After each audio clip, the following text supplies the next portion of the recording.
Hi, it's Stuart Sutton at Agent Finder. You know, you can get a real estate referral just about anywhere.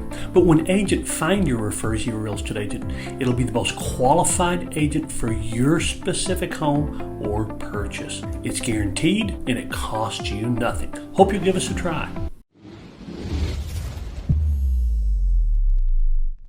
My first car was a Mustang. Sounds pretty cool. A Mustang. They were very popular then and still seem to be.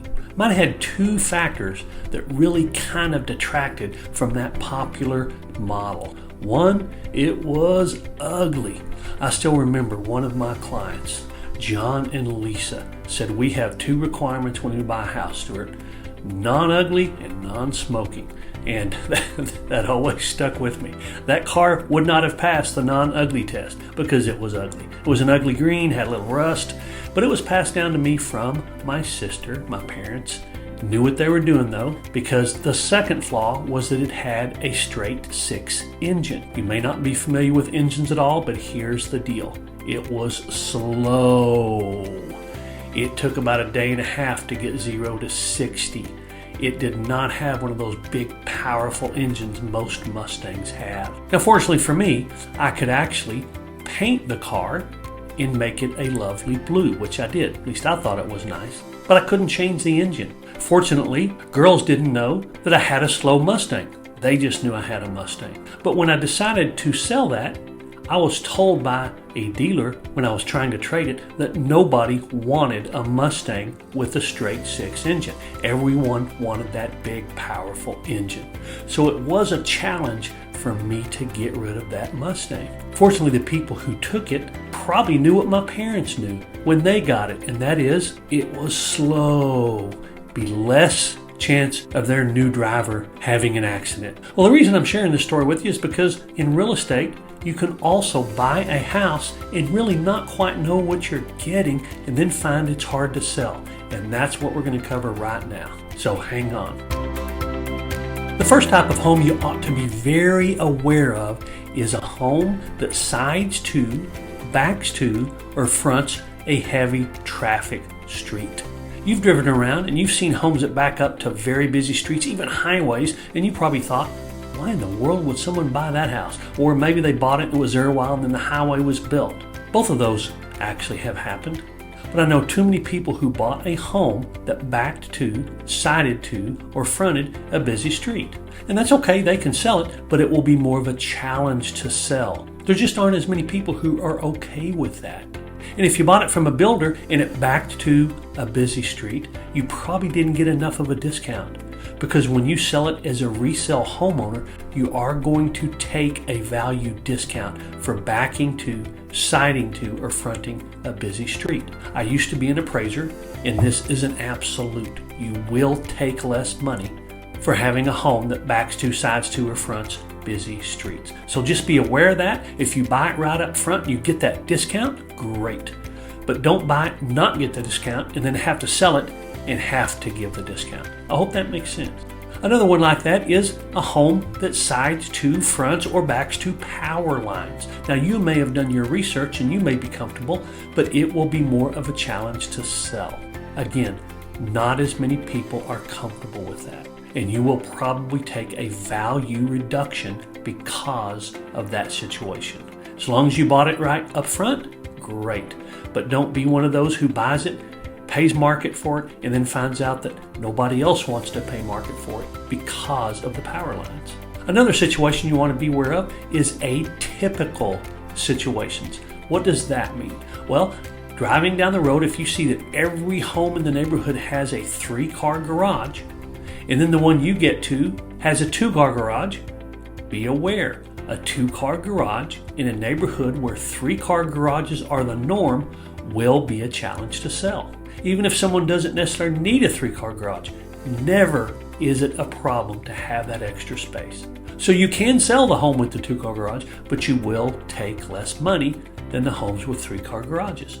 And it will be a challenge to sell if you're competing against 3-car garages. Another atypical situation, I've seen it many times, is a shallow backyard. Now, if you're in a neighborhood where it's 0 lot lines and the lots are very small, that's different. But if you're in a typical neighborhood and you happen to be on a lot with a shallow backyard, and I've seen this where there's a lot of space on the side of the house, and the logic is, well, the backyard's just on the side. Well, that's okay, except it's not normal. It's atypical, and people don't pay as much for atypical. So you will take a slight reduction. Just be aware when you buy a house like that, you need to make sure that you buy it right, a little below market, or you'll be the one taking the hit when you sell. Another thing to be very aware of is if a home backs to vacant land.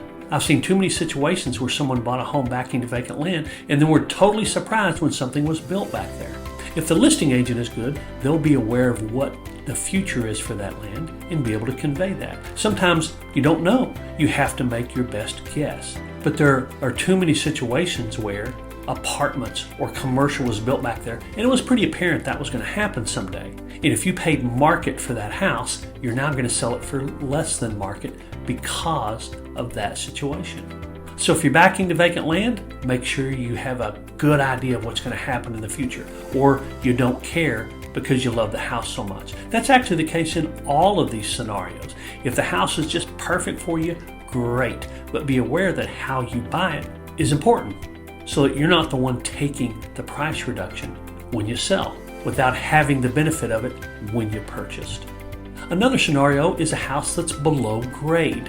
What that means is when you drive up to the home, if the house is below the street, and it could be just a few feet or it could be a lot, and depending on where you're located, you've probably seen houses like this where you drive up and you have to kind of look down to see the house down there. Buyers are wary of flooding, of water flow, and you know what, a lot of people just simply like their friends to drive up and look at their house and go, wow, that's just lovely, not drive up and have to look for it and look down to see it. So homes below grade tend to be more of a challenge to sell and tend to take a little less money than if they weren't below grade. And then here's another one that's pretty obvious, and that's next door to a terrible neighbor. Now, I don't mean personally a terrible neighbor, but they just don't keep their yard well or keep their house maintained. I've known some lovely people, shockingly wonderful people, who just didn't maintain their house. So if there's a car on blocks, or the yard is a foot high, or the garage door is falling down, that is going to be a challenge to sell if you're next to that. Believe it or not, if you're 3 or 4 doors down, it's not as big a deal. But if you're next to it, it is a big deal. Now, I've had buyers say, well, they may not be there forever. I'll buy this house below market and maybe they'll move and then my house will go up in value. And that could happen. I've actually had it happen. But it may also go the other way where they just never move and that house always looks terrible. Again, challenge to sell, reduction in value.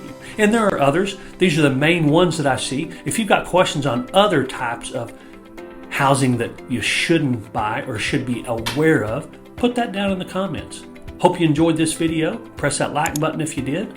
I did throw another video up here for you. This is the truth about the value of swimming pools. Do they add value? Are they harder to sell? Are they faster to sell?